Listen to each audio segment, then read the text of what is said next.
Good morning, one and all. In yesterday's lecture, we have covered types of the conveyor. We have seen the remaining types of the conveyor: blanket belt conveyor, woven wire belt conveyor, chain conveyor, and screw conveyor. Also, we have seen the component of the conveyor belt. There are two components of the conveyor belt: car case and rubber case. Okay. Also, we have seen how to calculate the capacity of the flat belt conveyor, and we have seen some tables how to calculate the belt speed with the help of belt width, right? In today's lecture we will going on next there are some uh, you have given some idlers.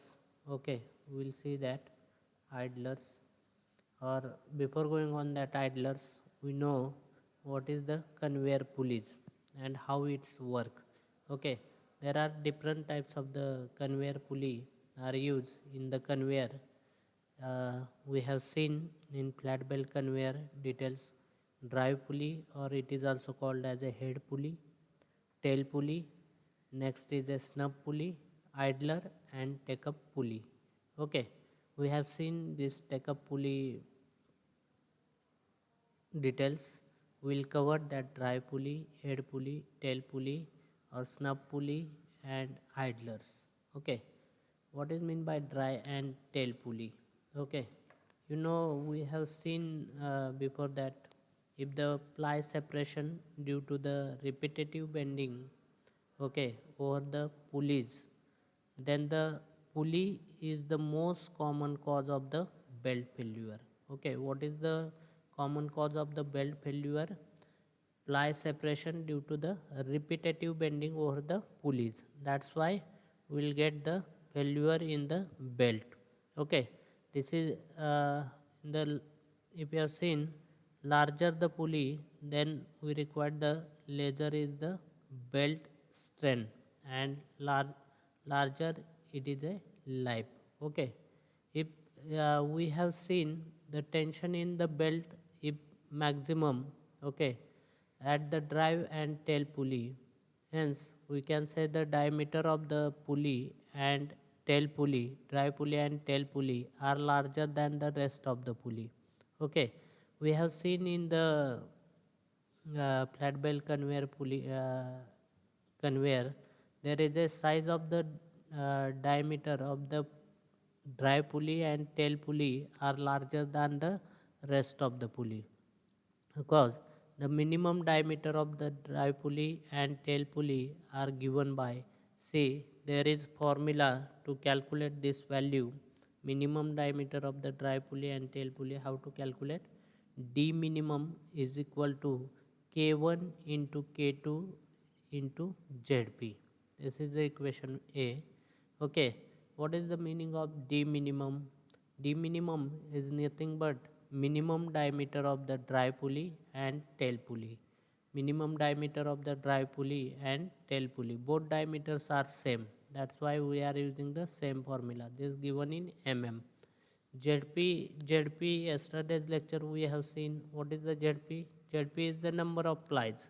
We have seen in the component of the conveyors, there is a carcass is there, and rubber covers is there. In the carcass we are using the number of plies. Okay, this number of plies is denoted by the Z suffix P, and K1 is the material factor for plies, and K2 is given for the belt tension and arc of contact factor. Okay, then how to calculate that two value K1 and K2? This ZP value is given. You have given one table. With the help of that table you can choose the value as per the material.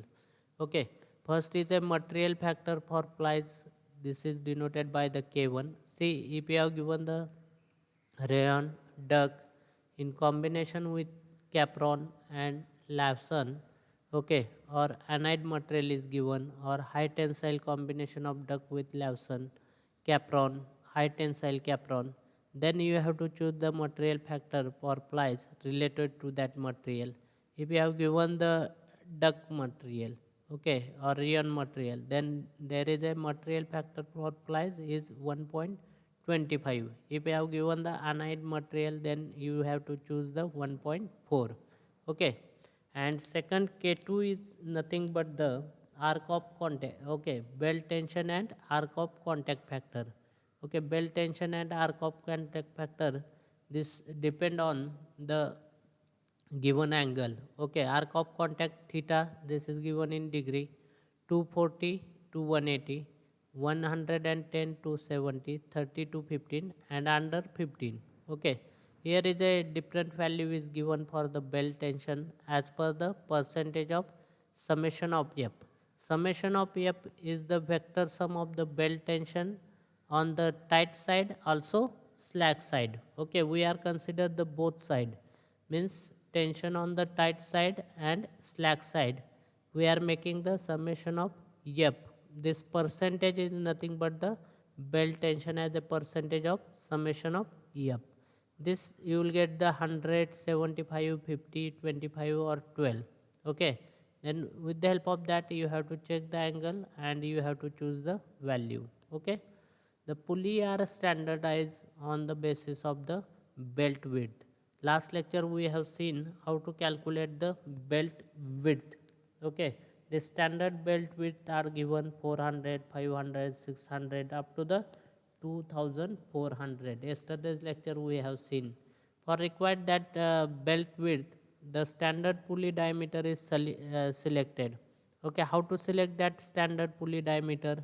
Such that is greater than the minimum pulley diameter given by equation A. With the help of that equation, okay, this diameter is minimum. Okay, we have calculated minimum pulley diameter given by that equation. Okay, see, then how to calculate the length of the pulley? Length of the pulley is given by LP is equal to B plus 2S. What is the LP again? This is the LP is nothing but the length of the pulley. This is given in mm. Capital B, we know that we have seen already. B is the width of the pulley is mm and S is the side margin. Okay, that side margin is always 60 to 75 mm. All of you remember that this is the standard value. This side margin is always 60 to 75. If the value is not given, then you have to choose the value 60 to 75. Then next is a snub pulley. We have seen the okay some reasons for changing the direction of the belt, then we are using the snub pulley, or changing in direction of the belt is achieved by the pulleys known as that pulley is the snub pulley. Okay, in the snub pulley there are some reasons, okay, to change the direction of the belt. For first reason is a increase the angle of lap on drive and tail pulleys. If this angle of lap is increased, okay, then there is a we want to the change the direction of the belt. Then second is a changing the path of carrying run of the belt. If you want to the changing the path of the carrying run, then again we want to the use the snub pulley. Changing the path of return run of the belt, we have seen belt is rotating in clockwise or anti-clockwise direction, means carrying run, or we can say the forward run, and second is a return run or backward run is there. Okay, this facilitate the loading and unloading the operation. Okay, time we are using the loading and unloading operation. Okay, this is the use of the snub pulley. Already we have seen that use. The next one, see the we'll see the types of the idler and types of the idler. First, what is mean by idler? We have seen idler is used in the belt conveyor. First reason is to support the conveyor belt along with the load. Okay, there we are using the two types of the idler. One is the return idler and second is a forward idler. To support the conveyor belt along with the load on when the belt is moving with the help of upper run, then there will get the minimum resistance to the belt motion. Okay, that's why we are using the upper run idler. Okay, and what about the lower run idler? to support the again conveyor belt of the lower run, okay, with minimum the resistance to the belt motion. Okay, this is the two purpose of using the idler. Again, when we use the idler to provide the support to the belt at the loading point with minimum wear and tear of the belt. Okay, at that loading point we are using the idler to support with minimum wear and tear to the belt. Okay, sometimes we are using to align the belt on the pulley. Okay, when we want to align that belt, then we are using the idler. Idler should automatically try to bring that belt center line, okay, or close to the conveyor center line. Okay, this is the purpose of using the idler. Also, in the trap profile, okay, that give the trap profile to the belt in case of the trap belt conveyor. Okay, when we use the trap belt conveyor, again we want to give the trap profile to that belt conveyor. At that time we are using the idler. Okay, all of you getting what is the use of idler? Next is the types of the idler. There are main 6 type of the idler. First is a roller type idler with ball bearing. Second is a roller type of the idler with roller bearing. Okay, there are two different types of the bearings are used, roller bearing and ball bearing. Then rubber cover idler, then impact idler, disc type idler, and spring type idler. We'll see the one by one. Okay, first is a we'll see the roller type idler with ball bearing. If you are using, you have seen the ball bearing, right? How it's work that ball bearing. You have learned in the design subject. Okay, the roller type of idler with ball bearing are used in a light duty application where we want to the use the light duty application. There we are using the ball bearing. Ball bearing having the spherical unit. Shape of that ball bearing are a spherical. If you have seen the roller type idler with roller bearing, the roller type idler with roller bearing again used in the heavy duty application. If you want the if you have more load, then you have to use the roller bearing. This is used for the heavy duty application. This is the difference, and the shape of that roller bearing is a cylindrical unit is there, cylindrical unit here. Okay, remember that two difference, this ball bearing having the shape spherical and roller bearing having the cylindrical unit. And ball bearing are used for the light duty application and roller bearing are used for the heavy duty application. Okay, then next is a rubber covered idler. Rubber cover idler. Okay, see, in the rubber covered idler there are a thin rubber sleeve is there. There are a thin rubber sleeve are there. Okay, that sleeve gives the protection to the roller against the abrasive wear. Okay, remember that. And that are used for the conveyor where the abrasive load are transmitted. At that time we are using the rubber cover idler. Then next is a impact idler. Impact idler, this type of idler is the impact type of the idler. In impact type of idler there is a thick rubber disc is fitted. Thick, see the edge distance are shown. Here is a thick rubber disc is fitted on the smooth roller. Okay, the impact idler are fitted loading point to the cushion the impact of heavy lumps and to give the protection of the belt and bearing. That's why we are using the impact idler. Okay, next type is a disc. Here is a shown the spring type of the idler. Okay, that spring is removed and we are using here disc. What is the use of the disc type idler?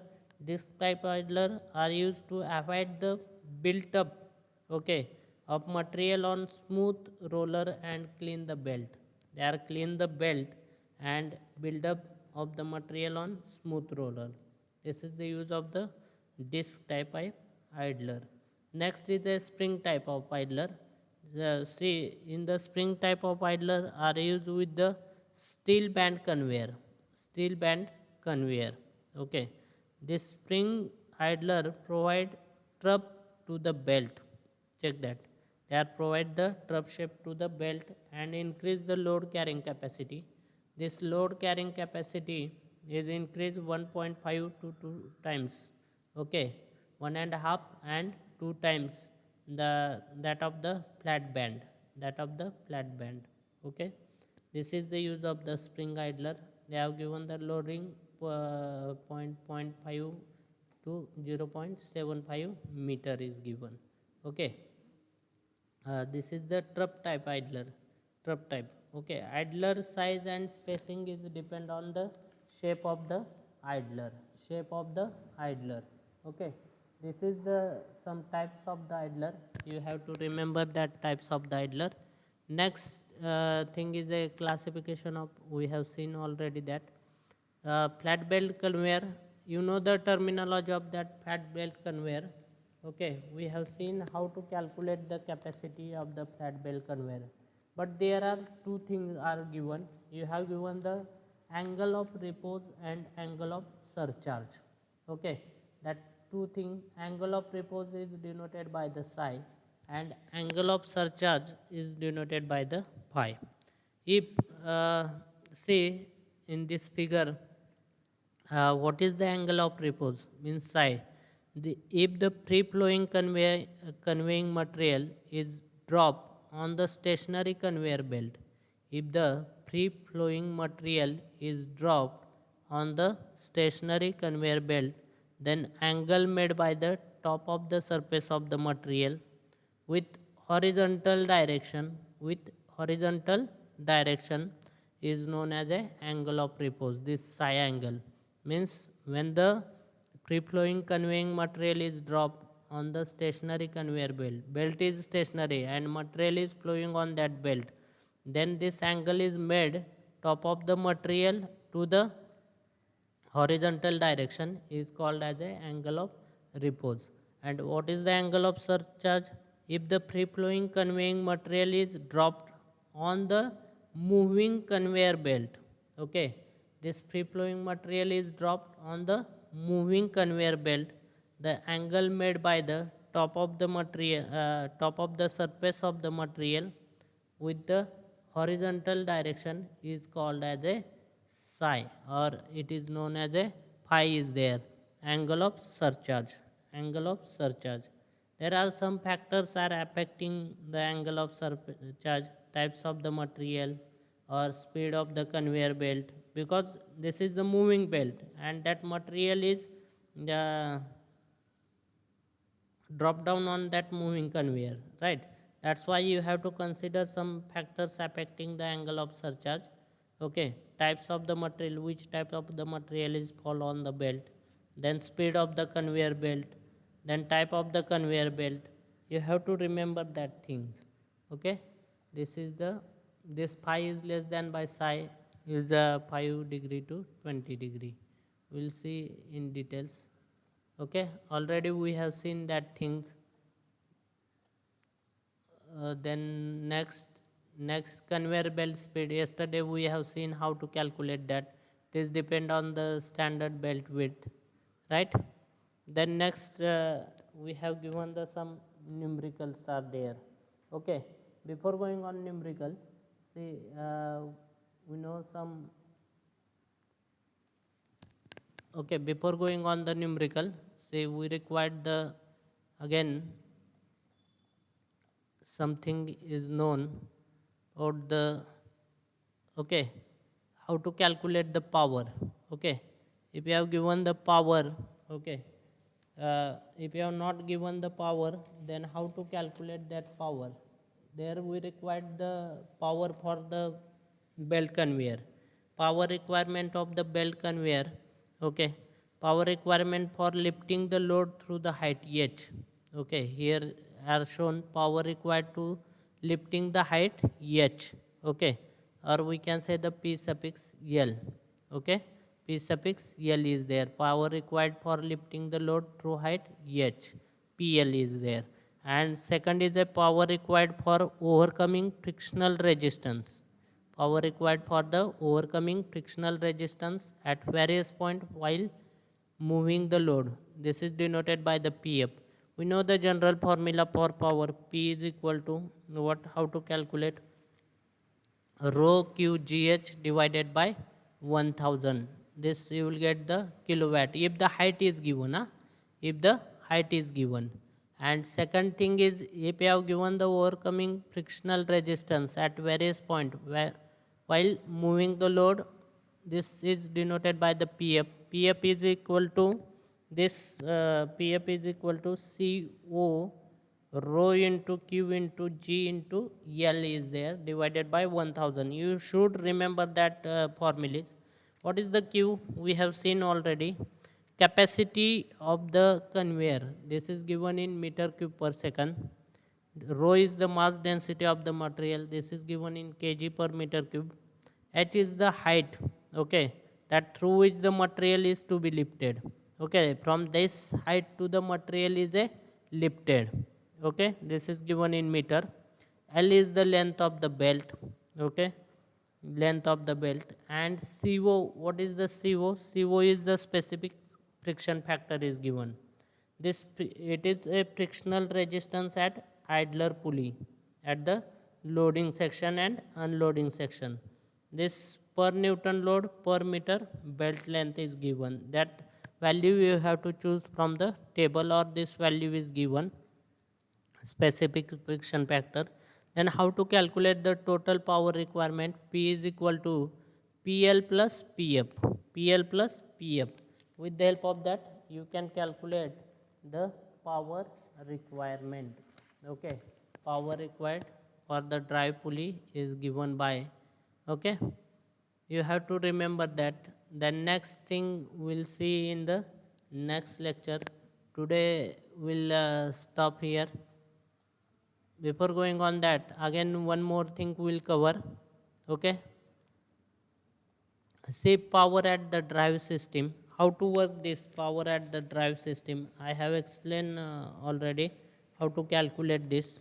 Okay, there is a belt tension at various point you have given along the conveyor path. These steps in the belt conveyor analysis. There are a different resisting forces acting on the conveyor belt. Okay, they are summarized here. Okay, PO is the power required on drive pulley, and PI is the motor power is there. And you can calculate the efficiency is equal to power required on drive pulley divided by motor power.